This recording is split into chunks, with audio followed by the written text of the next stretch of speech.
اور جب بار بار یہ دھک دھک ہوتا رہا، مجھے یاد ہے دیوبند کی وہ گلیاں مجھے کبھی نہیں بھولیں گی کہ جن گلیوں سے ان کے ساتھ جا رہا تھا فلم دیکھنے کے لیے، اور میرا دل دھڑکتا رہا، یہاں پہ خاص جگہ جا کر مجھے اندر سے کسی نے زور سے جھٹکا مارا اور میں وہاں سے واپس آ گیا. وہ بول رہا ہے وہاں سے شور بچا، کیا سولو مطلب سب بھی بنا. وہ پتھر، وہ جگہ مجھے ہمیشہ یاد رہے گی. اب اس کے بعد زندگی میں جب سوچا تو خوشی محسوس ہوئی کہ یا اللہ، میں نے زندگی میں کبھی فلم نہیں دیکھی، کبھی فوج منظر نہیں دیکھا. لیکن ایک اور جگہ پر مجھ سے غلطی کرائی گئی، بغیر ٹکٹ کے ٹرین کا سفر کرایا، اور مجھے سمجھ میں آ گیا بغیر ٹکٹ کے ٹرین کا سفر ایسے ہوتا ہے. چلو جب میں نے بھی 2 مرتبہ بغیر ٹکٹ کے ٹرین کا سفر کیا، آج تک دکھ ہے. 1.5 روپے ٹرین کا سفر ہوتا تھا، دیوبند سے مظفر نگر کا 1.5 روپے کا ٹکٹ تھا. میں نے وہ ٹکٹ نہیں لیا اور ٹرین کا سفر بغیر ٹکٹ کے کیا، داغ لگ گیا. اب میں نہیں کہہ سکتا کہ میں نے چوری نہیں کی، کیونکہ بغیر ٹرین سفر کیا ہے. ٹرین کا سفر بعد میں وہ ٹکٹ خرید کر کے میں نے ڈپارٹمنٹ کو پیسہ بھر دیا، لیکن داؤ تو لگ گیا.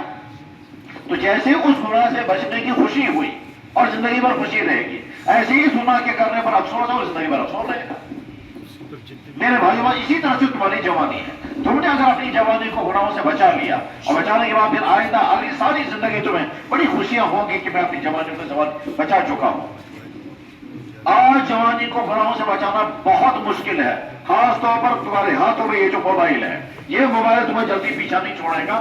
اس سے تو بہت یہاں سے مضبوط اسٹرانگ جنگ کرنی پڑے گی، بہت مضبوط اس کے ساتھ کولڈ وار کرنا ہوگا. اس کولڈ وار کے بارے آپ اپنے آپ کو بچا سکیں گے.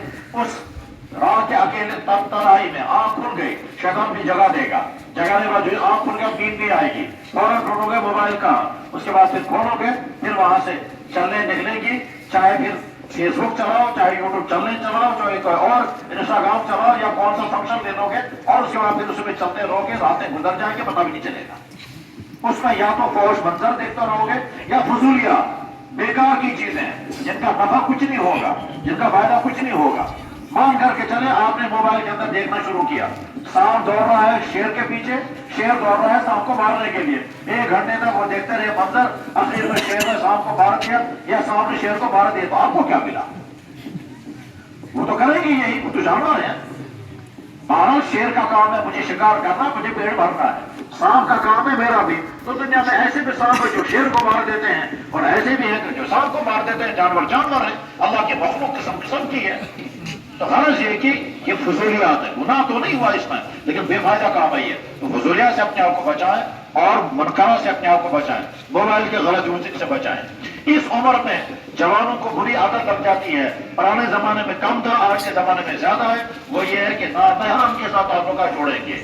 یہی سے کیونکہ اللہ کے نبی نے فرمایا صلی اللہ علیہ وسلم، میری امت کے 2 طبقے جہنم میں، جو ابھی دنیا میں آئے ہی نہیں، میں نے ان کو دیکھا نہیں ابھی.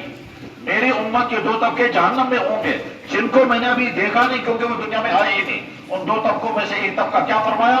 نساء، ایسی عورتیں کاسیات، کپڑے پہننے کے باوجود، عاریات، ننگی ہوں گی، مائلات، وہیں سے پیچھا کریں گی، ممیلات، اور یہیں سے کوشش کریں گے کوئی ہمارا پیچھا کرے، یعنی غلط تعلقات کے لیے وہیں سے آفر کریں گی اور کوشش یہ کریں گے یہ ہمارا پیچھا کرنا چاہیے. یہ اللہ کے نبی نے فرمایا.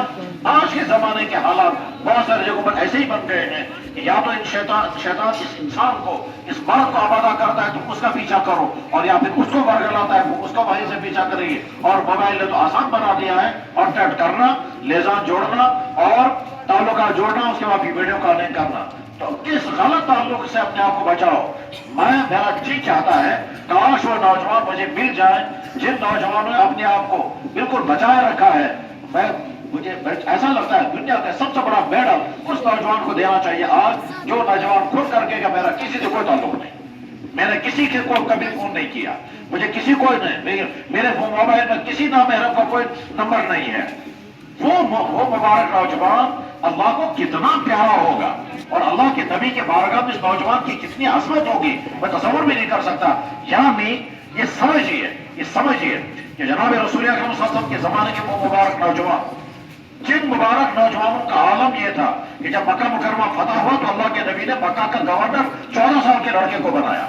کیسا جوان رہا ہوگا وہ، جب اللہ کے نبی علیہ السلام کو فوج کا کمانڈر بنایا تھا تو 17 سال کے لڑکے کو اسامہ بن کیسے کردار کا لڑکا تھا اور کیسی یمن کا گورنر بنایا معاذ بن جبل کو 20 سال سے کم عمر تھی اور معاذ بن جبل نے یمن میں جا کر کے سارا نظام چلایا زکات وصول کی غریبوں میں تقسیم کی سارا نظام چلایا 22 سال کا لڑکا غرض یہ کہ نوجوانوں اپنی جوانی کو بچاؤ اس وقت تمہارے پڑھنے کا وقت ہے برے عادتوں سے بچنا ہے ڈرگ سے بچنا ہے نشے والی چیزوں سے اپنے آپ کو بچاؤ برائیوں سے اپنے آپ کو بچاؤ میوزک ڈانس فائدے مند چیزیں سے نقصان ہوگا اپنی جوانی کو اس سے بچاؤ اور